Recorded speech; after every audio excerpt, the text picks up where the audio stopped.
नाज़रीन, अवामी न्यूज़ में ख़बरनि जो सिलसिलो जारी है। हिन वक्त असीं तव्हांखे खिपरो में ख़बर ॾींदा हलूं त खिपरो जे सांगड़ रोड ते भट्ठो वाटर लॻ जीप ऐं चिंची रक्षा जे विच में टक्कर थी पई, जंहिंमें 45 सालनि जी चांदी ज़ाल साजन ओड जेका मौके ते फ़ौत थी वई, जॾहिं त 2 औरतूं ज़ख़्मी थी पयूं, जंहिंखे इस्पताल मुंतक़िल कयो वियो आहे। ज़ख़्मियुनि मूजिबि उहे एहसास कफ़ालत सेंटर तां आयल इमदादी रक़म पैसा वठण जे लाइ विया हुआ, जितां वापसि ईंदे महिल चिंची रक्षा खे जीप पोयां खां टक्कर हयूं, जंहिं सबबि हिकु औरत मौके ते फ़ौत थी वई ऐं 2 औरतूं ज़ख़्मी थी पयूं हुयूं, जॾहिं त जीप ड्राइवर मौके तां फरार थी वियो आहे। रिक्शा वारे छोकिरो रिक्शा हलाए पियो, मगर पोयां गाॾी आई ऐं हुन पोयां टक्कर हई त हुन गाॾी खे संभाली कोन सघियो। पर माई जॾहिं लेडीज़ किरियूं त हुन गाॾी जो ब्रेक कोन आयो, विदाउट ब्रेक हुन गाॾी खे कट हई हिकिड़ी लेडीज़ हुन गाॾी जे हेठां अची वई ऐं हुन उहो लेडी खे किचिरी हलियो आहे, ब्रेक बि कोन आयो, हाल अहिवाल बि कोन वरितो।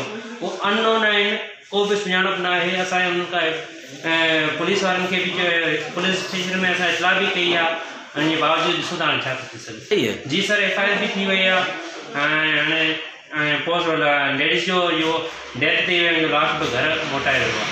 मज़ीद खबरों और तफसीलात के लिए विजिट करें हमारी वेबसाइट www.awamiNewsHD.com।